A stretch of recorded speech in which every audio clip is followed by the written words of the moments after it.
Cik. Assalamualaikum warahmatullahi wabarakatuh. Anak-anakku kelas 8 yang Bapak sayangi. Pada kesempatan kali ini kita akan melanjutkan pembelajaran PPKN, yakni yang pertemuan kedua. Nah, materi sebelumnya anak-anak sudah membaca dan mencermati materi tentang latar belakang perumusan Pancasila sebagai dasar negara.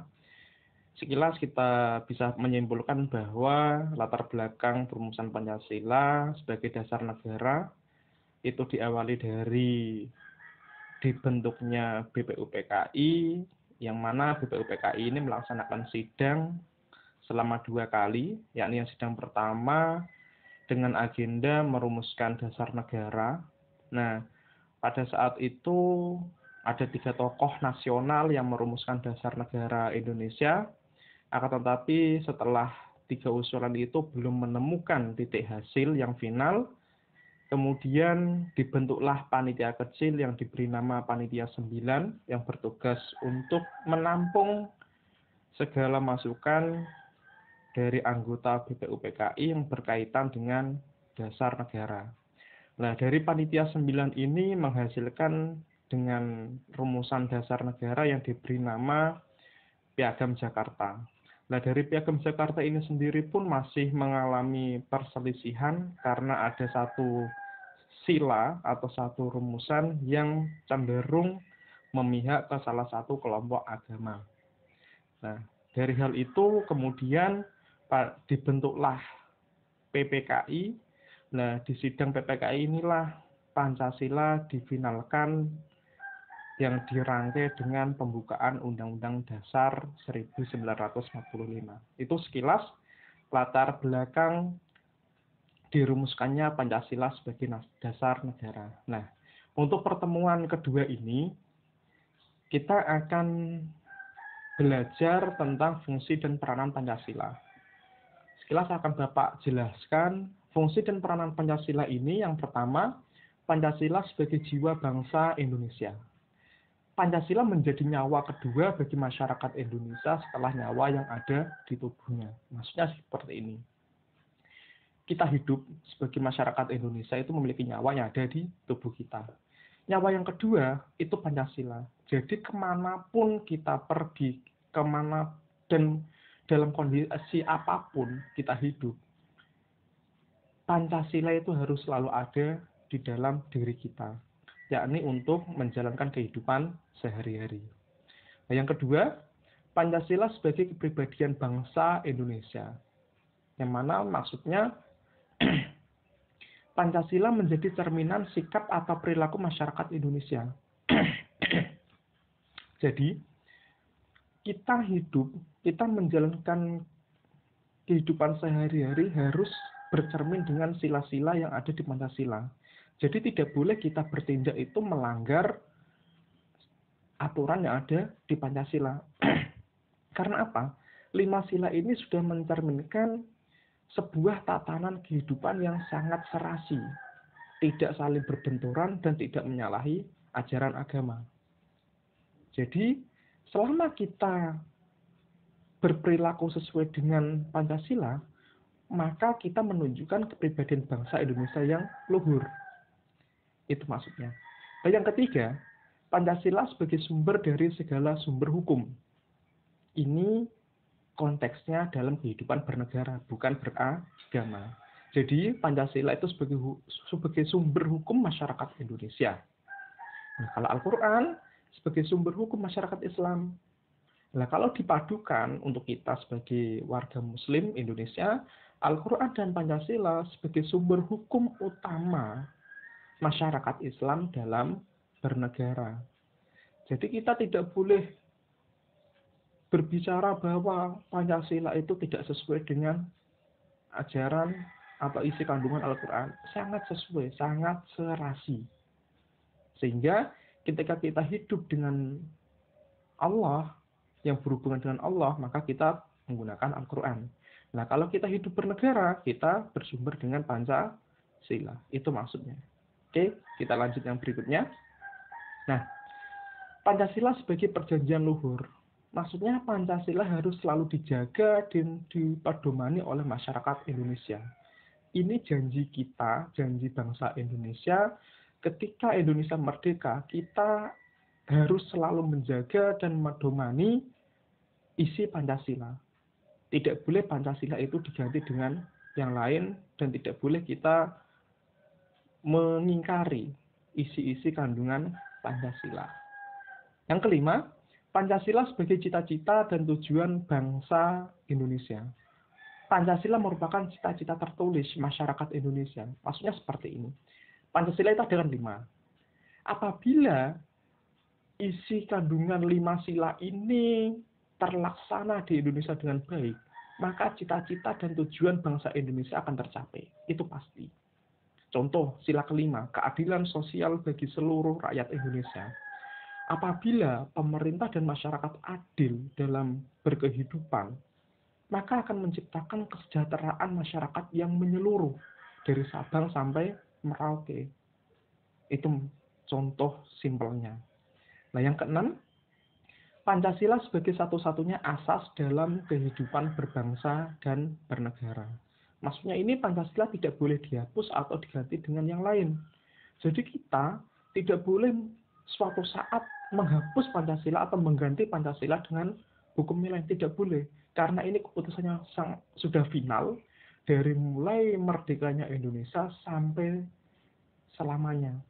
Jadi Pancasila itu tidak boleh diganti dengan dasar apapun. Yang ketujuh, Pancasila sebagai moral pembangunan. Maksudnya ini Pancasila sebagai tolak ukur keberhasilan pembangunan Indonesia. Nah, kalau kita mencermati pembangunan di Indonesia, apakah sesuai dengan isi Pancasila atau tidak, kita yang bisa menilai. Contoh, pembangunan di Indonesia kenapa masih timpang, kenapa belum maju? Kita perhatikan, masih banyak pemerintah yang belum mengamalkan isi sila yang ada di Pancasila. Contoh simpelnya seperti ini, pembangunan masih banyak pemerintah yang korupsi. Yang kedua, masih banyak pembangunan dijalankan tetapi masyarakat belum menunjukkan persatuan antar warganya. Nah, ini yang menyebabkan moral pembangunan di Indonesia ini belum tercipta dengan baik. Sehingga Pancasila ini sebagai tolak ukur. Nah, gimana caranya supaya berhasil moral pembangunan Indonesia? Ya, jadi kita sebagai warga negara Indonesia itu harus mengamalkan Pancasila. Nah, ini ada 7 fungsi dan peranan Pancasila sebagai dasar negara. Oke, kita lanjut. Makna Pancasila sebagai dasar negara. Kalau tadi itu fungsi dan peranan, kalau sekarang maknanya. Makna yang pertama, Pancasila itu sebagai dasar berdiri dan tegaknya negara Indonesia. Ketika negara Indonesia itu merdeka, maka harus memiliki dasar negaranya, yakni Pancasila. Nah, ketika Pancasila disahkan, itu membuktikan bahwa Indonesia sudah berdiri dan tegak, atau bisa diistilahkan sudah merdeka, tanpa ada campur tangan pemerintah manapun, negara manapun. Yang kedua, dasar kegiatan penyelenggaraan di negara Indonesia. Jadi, segala program pemerintah yang dilaksanakan dan ditujukan kepada masyarakat, itu harus berpedoman dengan Pancasila. Itu maksudnya. Yang ketiga, dasar partisipasi warga negara Indonesia. Jadi, gimana caranya warga negara Indonesia bisa berpartisipasi terhadap program-program yang dirancang oleh pemerintah, yakni dengan sistem demokrasi. Nah, contoh, pada saat pemilihan presiden, masyarakat atau warga negara Indonesia boleh memilih dengan cara apa? Sistem demokrasi tadi. Kita memilih mencoblos atau mencontreng. Itu maksud dan contohnya. Yang keempat, dasar pergaulan antar warga negara Indonesia. Sila kedua, kemanusiaan yang adil dan beradab, dan sila ketiga, persatuan Indonesia. Jadi, ketika kita bergaul dengan tetangga, kita bergaul dengan warga negara Indonesia yang lain, kita itu harus menunjukkan sikap yang beradab dan harus selalu bersatu dalam kondisi apapun. Kita tidak boleh dengan warga negara Indonesia yang lain, kita menunjukkan sikap yang arogan atau semena-mena atau mengucilkan anggota kelompok yang lain. Dan yang terakhir, dasar dan sumber hukum nasional. Jadi dari Pulau Sumatera sampai Pulau Irian atau Papua, semua itu harus menggunakan sumber yang sama, yakni Pancasila.